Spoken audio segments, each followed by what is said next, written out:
Hello, 大家好，សួស្តីអ្នកទាំងអស់គ្នា 今天我们学习中文ថ្ងៃនេះយើងមករៀនភាសាចិនទាំងអស់គ្នាអំពីពាក្យតម្លៃប៉ុន្មានភាសាចិនអានថា多少钱多少钱多少钱តម្លៃប៉ុន្មានថៅកែមួយនេះតម្លៃប៉ុន្មាន老板这个多少钱老板这个多少钱ថៅកែមួយនេះតម្លៃប៉ុន្មានតម្លៃប៉ុន្មាន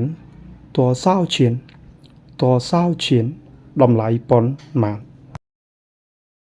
តើសម្លៀកបំពាក់របស់អ្នកថ្លៃប៉ុន្មាន你的衣服多少钱你的衣服多少钱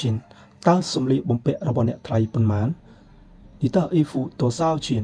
你的衣服多少钱ប្រហែល$10តាកាយซื้อไม่จริง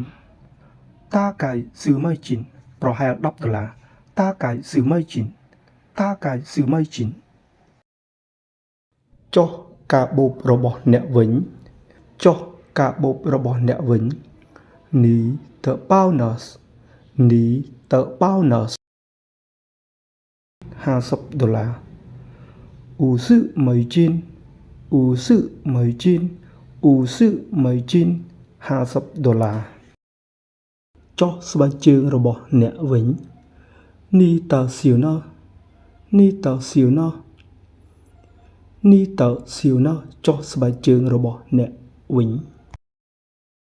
ស្បែកជើងមួយគូនេះ$33这双鞋33块钱这双鞋33块钱ថៅកែមួយនេះតម្លៃប៉ុន្មាន老板这个多少钱老板这个多少钱មួយនេះតម្លៃ$10000这个1万จีน币这个1万จีน币这个1万จีน币មួយនេះតម្លៃ$10000ចុះមួយនេះវិញ这个呢这个呢ចុះមួយនេះវិញមួយនេះតម្លៃ$5000这个5000จีน币这个5000จีน币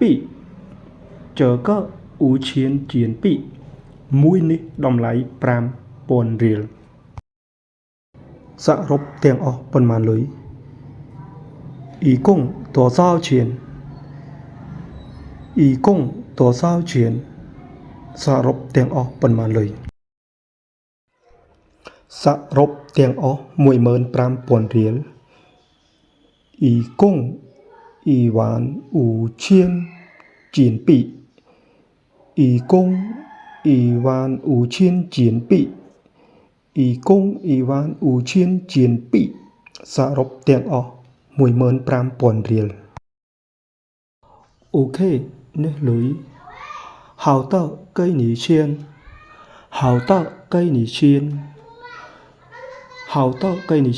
នេះលុយអូខេនេះលុយលុយគឺឲ្យទៅអ្នកបានន័យថាយើងជាអ្នកឲ្យទៅកាន់គេអញ្ចឹងណាអរគុណ谢谢បាទអរគុណច្រើនសម្រាប់ការតាមដានទស្សនាវីដេអូនេះតាំងពីដើមរហូតដល់ចប់កុំភ្លេចជួយ Subscribe ឬចុចសញ្ញាកណ្ដឹងម្នាក់មួយផងបាទអរគុណជួបគ្នានៅវីដេអូក្រោយ